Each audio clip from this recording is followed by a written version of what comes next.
Good morning, students. I hope you all are safe at your home and studying a lot. Okay, yesterday we have completed up to question number 6. Question number 1 I had given you as a homework, and I have seen most of you have solved that question.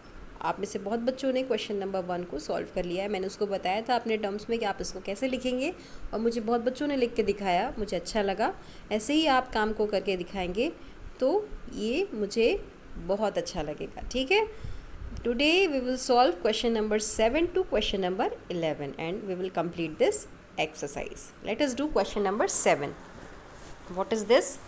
In places of hot climate, it is advised that the outer wall of the house be painted white. Explain. वो places जो hot climate में होते हैं, मतलब वो जगह जो hot climate में होती है, वहाँ पे ऐसी सलाह दी जाती है कि वॉल्स को, जो आउटर वॉल्स हैं घरों की, उसको वाइट कलर का पेंट किया जाए. ऐसा क्यों, बताइए आप बच्चों. मैंने आपको बताया है क्योंकि because light colour is good reflector of heat. ठीक है. तो अगर हीट को रिफ्लेक्ट कर देगा तो हीट एब्जॉर्ब कम होगी तो घर ठंडा रहेगा, तो उस घर में गर्मी कम फील होगी. ठीक है. तो इस आंसर को लिखेंगे कैसे? पहले तो आप क्वेश्चन से ही उतार लोगे. In places of hot climate it is advise that the outer wall of the house be painted white. इसके आगे आप ऐड करोगे बिकॉज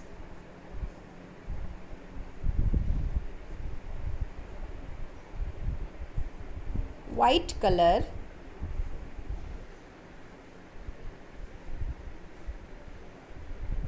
रिफ्लेक्ट्स मतलब वापस भेजना, मोस्ट ऑफ द हीट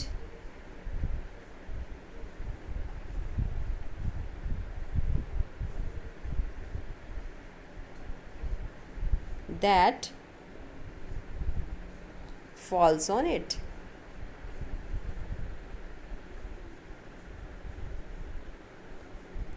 ठीक है बच्चों. तो ये हो गया हमारा क्वेश्चन नंबर 7 का आंसर. ठीक है. Now question number 8. 1 liter of water at 30 degree centigrade is mixed with 1 liter of water at 50 degree centigrade. The temperature of the mixture will be. मतलब दो तरीके का पानी, एक जो पानी है वो 30 डिग्री सेंटीग्रेड पे है और दूसरा 50 डिग्री सेंटीग्रेड पे है. दोनों को मिक्स कर दिया गया. अब आपसे पूछा जा रहा है कि मिक्सचर का टेम्परेचर क्या होगा. तो बच्चों मैंने आपको बताया है, late me rub this first. मैंने आपको बताया है कि जब भी हीट का ट्रांसफ़र होता है तो हमेशा हॉटर ऑब्जेक्ट से कूलर ऑब्जेक्ट की तरफ हीट का ट्रांसफ़र होता है. तो इसमें से दोनों में से कौन सा पानी ज़्यादा हॉट है? 50 डिग्री सेंटीग्रेड वाला है ना. तो 50 डिग्री सेंटीग्रेड वाला पानी क्या करेगा? ये हीट देगा, है ना. ये हीट को रिलीज़ करेगा और किसको हीट देगा? 30 डिग्री सेंटीग्रेड वाले पानी को, है ना. तो मतलब जो 50 डिग्री सेंटीग्रेड पे वाटर है उसका टेम्परेचर धीरे धीरे कम होता जाएगा, और जो 30 डिग्री सेंटीग्रेड पे वाटर है उसका टेम्परेचर धीरे धीरे बढ़ता चला जाएगा, है ना. तो जो मिक्सचर बनेगा दोनों का, उसका टेम्परेचर कहीं ना कहीं दोनों के बीच में होगा, है ना. 30 से तो ज़्यादा होगा लेकिन 50 से कम होगा, है ना. इट मे बी 40, 45 और 35, ऐसा कुछ टेम्परेचर हो सकता है. तो अभी इसमें से हमें आंसर फाइंड आउट करना है. कौन सा करेक्ट आंसर हो सकता है?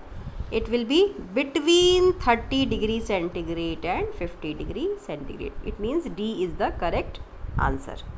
ठीक है. Let us move forward. Question number 9. An iron ball at 40 degree centigrade is dropped in a mug containing water at 40 degree centigrade. The heat will. एक आयरन बॉल जो कि 40 डिग्री सेंटीग्रेड तक गर्म है उसको ड्रॉप कर दिया जाता है एक मग में जिसमें पानी भरा हुआ है. वो पानी भी 40 डिग्री सेंटीग्रेड पे है. तो अब आपको बताना है कि हीट में क्या चेंज होगा, मतलब हीट का ट्रांसफ़र कहाँ से कहाँ होगा. तो firstly let me rub this, then I will explain you. Okay.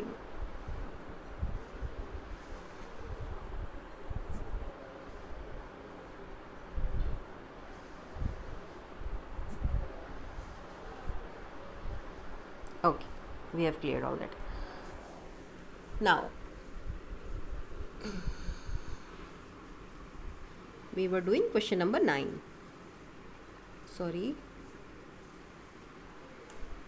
question number 9. ठीक है, iron ball at 40 degree centigrade is dropped in a mug containing water at 40 degree centigrade. The heat will, आपको बताना है. अभी हम यहाँ इस पहले क्वेश्चन में हमने देखा दोनों डिफरेंट टेम्परेचर पे थे, मिक्सचर का टेम्परेचर पूछा गया था. अभी पूछा गया है कि iron ball 40 degree centigrade temperature पे है,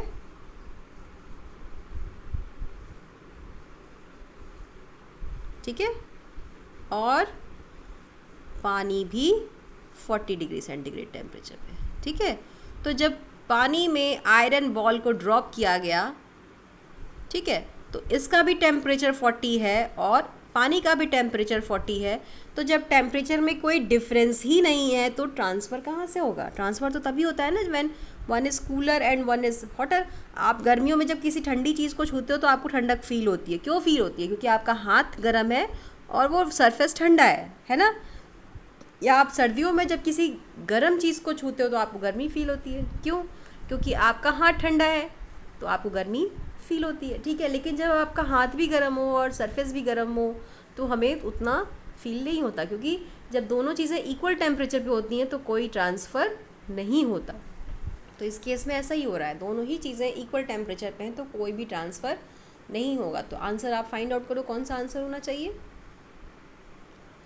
B, not flow from iron ball to water और from water to iron ball, ठीक है. आंसर विल बी बी, ठीक है. तो सारे लोग बी को टिक करेंगे. Now question number 10. A wooden spoon, let me rub this first. A wooden spoon is dipped in a cup of ice cream. Its other end. एक लकड़ी का स्पून जो है वो आइसक्रीम के कप में डाला गया है. आपको बताना है कि उसके दूसरे एंड पे, एक एंड तो आइसक्रीम के अंदर है, दूसरे एंड पे क्या फ़र्क पड़ेगा. बच्चों इसके लिए हमें पहले वहाँ सोचना पड़ेगा कि वुड कंडक्टर है या insulator. It means is it good conductor of heat और बैड कंडक्टर ऑफ हीट. हमें मालूम है कि वुड जो है वो हीट हो या इलेक्ट्रिसिटी हो, किसी भी चीज़ का बहुत ही पुअर कंडक्टर होता है, या ये हम कह सकते हैं दिस इज़ इंसुलेटर, ठीक है. तो अगर ये इंसुलेटर है तो क्या ये हीट को ट्रांसफ़र करेगा? नहीं करेगा, है ना. ये ट्रांसफ़र नहीं करेगा. और अगर ये ट्रांसफ़र नहीं करेगा तो दूसरे एंड पे क्या कंडक्शन के थ्रू ठंडी पहुंच सकती है आइसक्रीम की? नहीं पहुंचेगी, ठीक है. तो इसका मतलब other and does not become cold. Answer will be 10th का आंसर क्या हो जाएगा? D, it does not become cold. क्योंकि दूसरा एंड लकड़ी है, लकड़ी इज़ नॉट अ कंडक्टर, तो कंडक्शन के थ्रू हीट का ट्रांसफ़र नहीं होगा. तो जो एंड आइसक्रीम के अंदर है वो तो ठंडा होगा, लेकिन अदर एंड पे कोई इफ़ेक्ट नहीं होगा. तो इसमें पूछा तो अदर एंड के बारे में ही गया है ना, तो other end will does not become cold, ठीक है. The last question. Stainless steel pans are usually provided with copper bottoms. The reason for this could be that. आपके घरों में स्टेनलेस स्टील के पैन होंगे, उसमें आपने देखा होगा कि नीचे एक कॉपर की कोटिंग होती है, ठीक है. तो कॉपर की कोटिंग के वैसे तो बहुत फ़ायदे होते हैं. आजकल जो कोरोना पेंडेमिक फैला हुआ है, कोविड-19, that is also remain for very less time in copper vessels, ठीक है. कॉपर वेसल्स पे ये बहुत कम समय तक सर्वाइव करते हैं, केवल कुछ मिनटों में ख़त्म हो जाते हैं कॉपर वेसल्स पे. तो कॉपर वेसल का तो एक फ़ायदा ये भी होता है आज के टाइम में. लेकिन ये क्वेश्चन इसके रेस्पेक्ट में नहीं पूछा गया है, क्वेश्चन हमारे हीट के रेस्पेक्ट में पूछा गया है, ठीक है. क्या है क्वेश्चन? आपको बताना है कि कॉपर बॉटम हीट के रेस्पेक्ट में आप बताइए कि क्यों कॉपर बॉटम स्टेनलेस स्टील में नीचे लगाया जाता है. क्योंकि copper is a very good conductor. It is good conductor, it is better conductor of heat than stainless steel. तो अभी हम अगर नीचे वेसल्स में कॉपर लगा देंगे तो क्या होगा?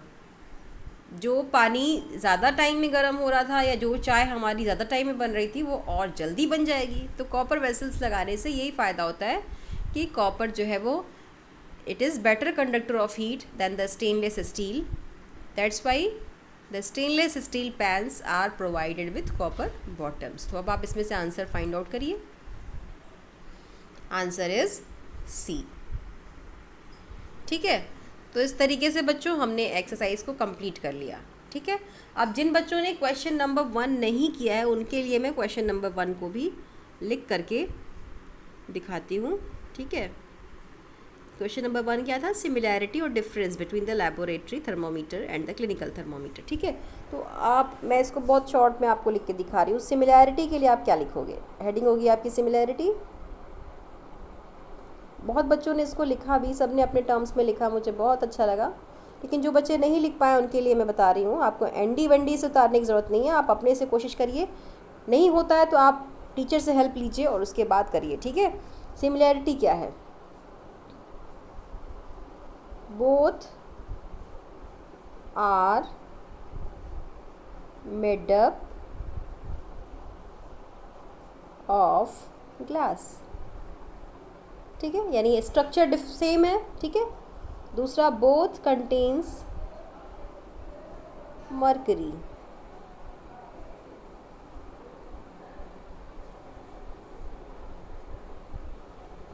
ये TAINS है बच्चों। ठीक है, बोथ कंटेन्स मर्करी। तो ये 2 सिमिलैरिटी हो गई। 2 ही लिखनी है? नहीं, 2 नहीं लिखनी है, आप कितनी भी लिख सकते हो। तो हम लोग 3 लिखते हैं। ठीक है, ये 2 सिमिलैरिटी हो गई। तीसरी सिमिलैरिटी क्या लिखेंगे हम लोग? बताइए, आप बताइए, सोचिए।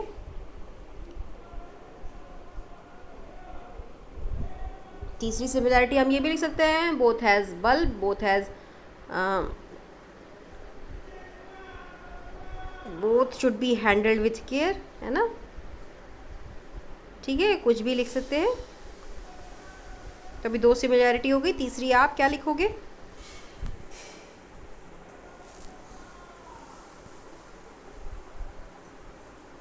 ये भी लिख सकते हैं कि बोथ मेजर्स टेम्परेचर, दोनों टेम्परेचर को ही मेजर कर रहे हैं, है ना? तो ये हमारी 3 सिमिलैरिटी हो गई। ठीक है, अब हम डिफरेंस लिखेंगे इसके बाद। ठीक है, let us right difference. Firstly let me rub this.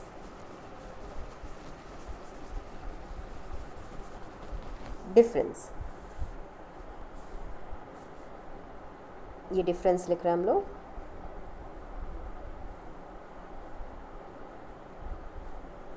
Difference क्या हो सकता है? जो पॉइंट आपने सिमिलैरिटी में लिखे ना, उन्हीं में से आपको डिफरेंस भी मिल सकता है। ठीक है, पहला डिफरेंस, दोनों का साइज़ अलग अलग है। ठीक है, तो पहला डिफरेंस क्या है? लेबोरेटरी थर्मोमीटर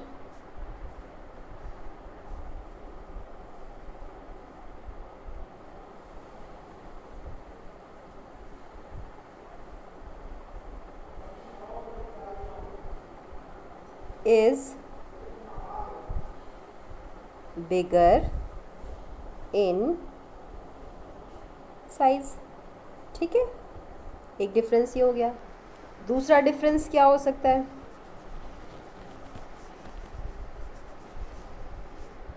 दूसरा डिफरेंस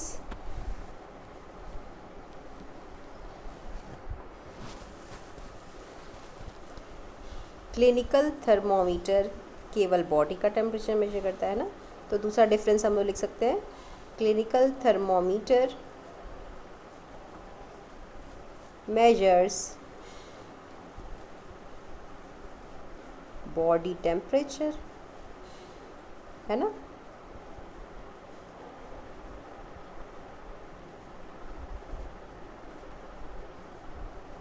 और तीसरा डिफरेंस हम लोग क्या लिख सकते हैं? रेंज में डिफरेंस है ना? Third difference range. ठीक है, रेंज ऑफ क्लिनिकल थर्मोमीटर। मैं यहाँ थर्मोमीटर पूरा नहीं लिख रही हूँ बच्चों, टी लिख रही हूँ, आप पूरा थर्मोमीटर लिख लीजिएगा।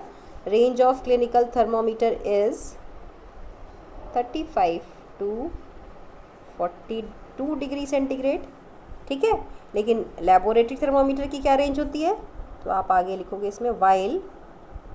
मैं लेबोरेटरी थर्मोमीटर पूरा नहीं लिख रही हूँ, सिर्फ एल और बी लिख रही हूँ, आप यहाँ पूरा लेबोरेटरी थर्मोमीटर लिखोगे, एल और टी लिख रही हूँ सिर्फ। ठीक है, range of clinical thermometer is 35 to 42 degree centigrade, while laboratory thermometer is -10 degree centigrade to 110 degree, sorry 110 degree, ये 0 है, 110 डिग्री सेंटीग्रेड। तो ये हमारे 3 डिफरेंसेस हो गए, ठीक है।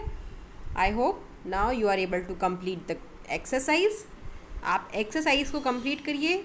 Tomorrow we have holiday, enjoy the holiday, that is Sunday, and after that we will meet on Monday with a new chapter, ठीक है, that is our 5th chapter. Till then stay safe, stay healthy and be at your home, okay, and do lot of studies, and simultaneously you also play some indoor games. Thank you very much, students.